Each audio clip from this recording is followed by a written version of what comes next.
Hi, welcome to Notable Approvals. I am attorney Amanda Schaefer. Today we have another memorable case to talk about. If you joined us yesterday or last week, we are focusing on asylum and withholding of removal cases this week in anticipation of our live Q&A discussion next Thursday, September 24th at 9 p.m. Eastern Time. Myself and my co-host, attorney Aaron Shapiro, will be discussing asylum, withholding removal, and answering your questions live. So I have another case to talk about that has a couple of notable issues. Now, before I get into the facts of the case, the first thing I'm going to do is give a little quick introduction to the difference between asylum and withholding, because it matters in this case a lot and to a lot of people. I will get into it more at the live, but just so you know the difference, when you file an application for asylum, you also file an application for withholding of removal and withholding of removal under the Convention Against Torture. So you're actually applying technically for three things, even though only the Convention Against Torture, there's a box you're supposed to check. But withholding removal, asylum, no extra boxes, nothing extra that you have to do. The claims are the same for each. Where the difference comes in is what the status means. So when you get asylum, you can apply for a green card a year after being granted asylum. With withholding of removal, you can never get a green card with withholding of removal.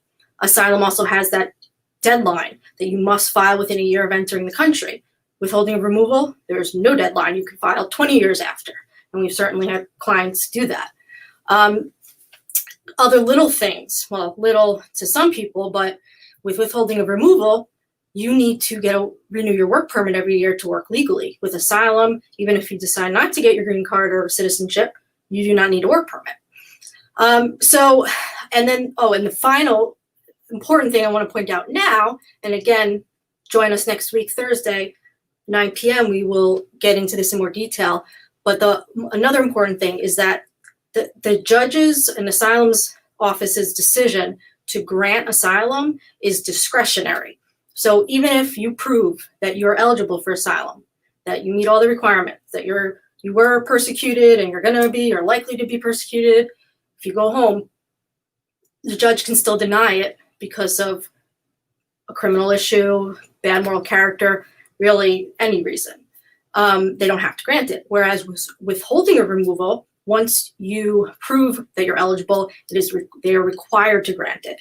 And it actually is harder to get granted withholding. There's a higher burden of proof. But again, just to give you an idea of what's at stake when the question is, which one am I eligible for? So this client, this is really one of my most memorable cases. And it is honestly, it's bittersweet. It was a bit of a heartbreaker, but in the end, my client at least we were able to protect her and keep her here. She is a native and citizen of Mali. She entered the country in 1992 with a B2 visa. In October of 1996, her father passed away, and her parents were still living back in Mali. And she hadn't seen them since she came to the US. 6 weeks later, her mother passed away. And she's a member of the Mandingo people, and the Mandingo people have a custom that when parents die, the children are supposed to visit the gravesite within a year of the death. So my client at the time was faced with this issue that she couldn't get back home to go to pray at their gravesite because if she did, she'd already overstayed her B2 visitor visa more than a year. So she would have been barred from re-entering the US for 10 years. She wouldn't be able to come back. So she was, pretty desperate at the time and didn't know what to do, didn't speak much English. And she worked in a hair salon. And one of her customers saw her one day being really upset, asked her what was wrong, and she explained her problem. And this woman was a US citizen and said, look, I'll give you my birth certificate. You can put all my information. We kind of look alike. Apply for a US passport so you can go and come back. And my client took her up on the offer.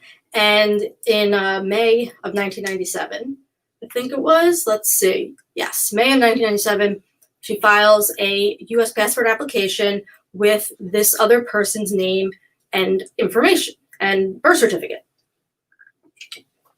Well, if you've ever applied for a US passport, you should know it doesn't, even if you don't do it expedited, it shouldn't take a year plus. But essentially, her application was taking a really long time.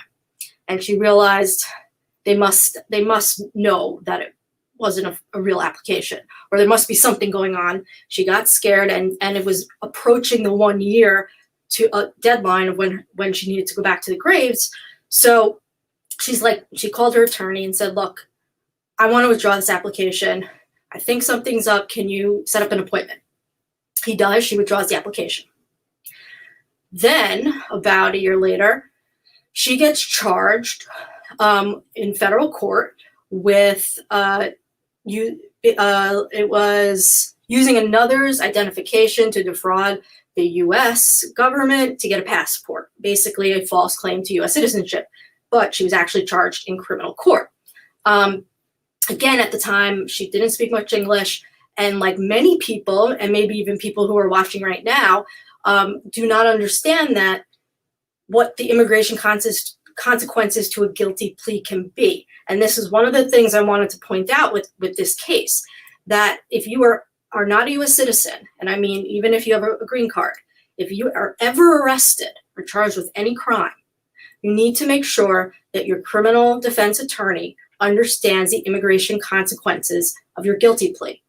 We have often consulted on criminal cases just to tell the other attorney, we had our own criminal cases, but we've also told other criminal defense attorneys, this is the plea you need so that it doesn't hurt this person's immigration status. So it's very important to understand that. And like a lot of people, understandably, she thought everything that happened at the criminal trial meant that that's it. Like, I pled guilty, she got a year probation, she paid a fine, and they said nothing about deporting her, and so she assumed she was good and went on her way. But not too long after, she was served with a notice to appear in immigration court based on two things. One, overstaying her visa, and two, a false claim to U.S. citizenship. Now, I talked about a false claim to U.S. citizenship, I think it was last week or a week before, and I talked about how really the only defense to it is if you retract it, or if you reasonably believed that you were a U.S. citizen. But for the most part, that's it. And what was the other thing? Oh, and that a false claim to U.S. citizenship is one of the worst things you can do in the eyes of the immigration law. It's almost as bad as murdering someone in that it bars you from most types of immigration benefits. So in this case, my client, her claim was like many of the other claims that I have for African women or Malayan women, which was based on her being the subject of FGM, or female circumcision, or female genital mutilation. And it was a crystal clear claim. There was no doubt that she was eligible. The only issue that hung over us in this case, that went on for years, was this, did she have a false claim to citizenship? So she did take a guilty plea to that charge, but it didn't, the exact criminal statute doesn't match the immigration statute. So we argued, look, she retracted. And in order to retract, you have to kind of admit that you did it before it's clear that the government knows and is going to arrest you or get you in trouble. And she did withdraw the application before the criminal charges. That might have even been how they found out about the criminal charges, but we weren't sure at the time. So we actually wrote a brief. The Department of Homeland Security responded. We were back and forth in court. And, this was a case that I don't remember exactly why, but it started, in the late 90s and didn't end until a couple of years ago. So she was in court for well over 20 years. So we were really confident that we were going to be able to show she timely retracted her claim, because we said, look, the attorney set up this meeting, she withdrew the application before they denied it, before they told her they knew it wasn't her. And we were all set to have the asylum granted. When it was our final hearing, and the attorney for the government was furiously looking through this criminal file, which was really big, to find something. And unfortunately, she did. She found something in there that made it clear that my client didn't timely retract that. I don't remember exactly what it was, but it was something like some of the language used in either the plea agreement or in the charging document made it clear to the judge that the government exposed her before she retracted her claim. So it was bittersweet because we lost the battle on the false claim, but we couldn't do anything about what was in the criminal file. We knew what was in the criminal file, but we didn't see that because it was pretty big, and the fact that she didn't have to admit it on the record at the guilty plea is why we thought we had it in the bag for her. But she did get granted withholding of removal, which means she'll never, ever have to go back to her country or worry about it. And, like I said, she can stay here, she can work, but needs a work permit. She can't travel abroad because she has a removal order. They're just withholding from enforcing it against her permanently, pretty much.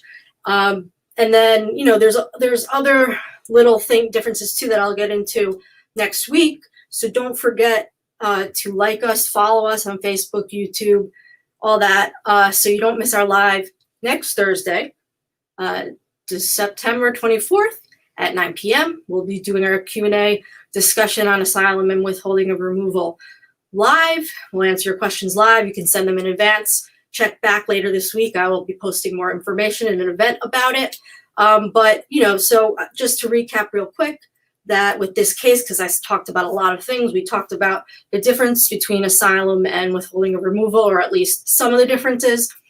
We talked about how important it is to understand the immigration consequences of your guilty plea if you're not a U.S. citizen.